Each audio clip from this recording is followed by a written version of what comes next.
कहानी के शुरुआत में हमें रास्ते में जाते हुए दो बसेस को दिखाया जाता है। उस बस में बहुत सारी फीमेल स्टूडेंट्स होती हैं, जो वे सभी अपने क्लास के लिए जा रही होती हैं। उन्हीं में से एक का नाम मित्सुको था, जो दिखने में काफी प्यारी थी। वो अपनी नोट्स बुक में कुछ लिख रही होती है। तब उसकी फ्रेंड्स उससे कहने लगती हैं कि क्या तुम हर वक्त लिखती रहती हो? क्या मिलेगा इस तरह की नोट्स बनाने से? यहाँ देखो सभी लोग एंजॉय कर रहे हैं, तुम भी क्यों नहीं करती? ये कहकर उसकी फ्रेंड उसकी नोटबुक को छीन लेती है और उसका पेन नीचे गिर जाता है और वो अपना पेन उठाने के लिए जैसे ही झुकती है, तभी हम देखते हैं कि उस समय कोई चीज बहुत तेजी से आती है और उस लड़कियों के साथ उन दोनों बसेस को आधे पर से ही काट देती है, जिसकी वजह से सारी की सारी लड़कियां दो हिस्सों में कट जाती हैं। इसी के साथ जैसे ही मित्सुको ऊपर उठती है, तब यह देखकर काफी हैरान हो जाती है कि यह क्या हो गया। अब क्योंकि वो नीचे पेन लेने के लिए झुकी थी, इसीलिए बच गई थी। यह देखकर बहुत ज्यादा डर जाती है और बस से उतरकर भागने लगती है। यहाँ पर हमें पता चलता है कि इन सभी को काटने वाली चीज कुछ और नहीं बल्कि हवा ही थी, जो सभी को काट रही थी। यह हवा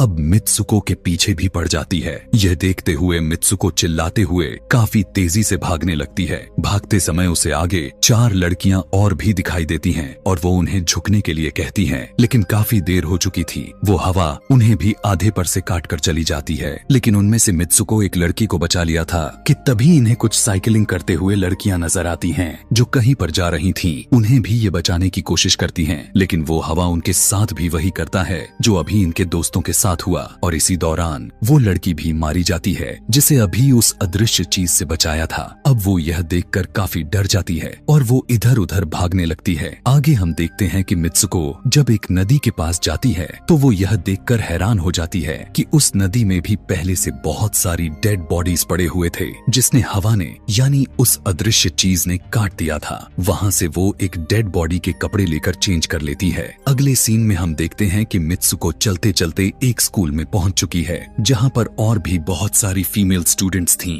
उनका यूनिफॉर्म मित्सुको के यूनिफॉर्म से काफी डिफरेंट था। यानी यह भी था कि वो तो उनके स्कूल के स्टूडेंट तो नहीं थी कि तभी एक लड़की मित्सुको के पास आती है और उससे कहने लगती है कि तुम कैसी हो। दरअसल देखा जाए तो वो लड़की उसकी बेस्ट फ्रेंड थी, लेकिन मित्सुको उससे पूछती है कि क्या तुम सच में मेरी बेस्ट फ्रेंड हो, क्योंकि उसे कुछ भी समझ में नहीं आ रहा था कि उसके साथ हो क्या रहा है। वो काफी सदमे में थी। यहाँ पर हम यह भी जान पाते हैं कि मित्सुको और उसकी बेस्ट फ्रेंड काफी ज्यादा एक दूसरे को प्यार करती हैं कि तभी वहीं पर तेज हवा चलती है और मित्सुको डर कर बिल्डिंग के अंदर चली जाती है। उसकी बेस्ट फ्रेंड को कुछ भी समझ में नहीं आ रहा था कि ये हो क्या रहा है। वो मित्सुको से पूछने लगती है कि तुम इतना ज्यादा कांप क्यों रही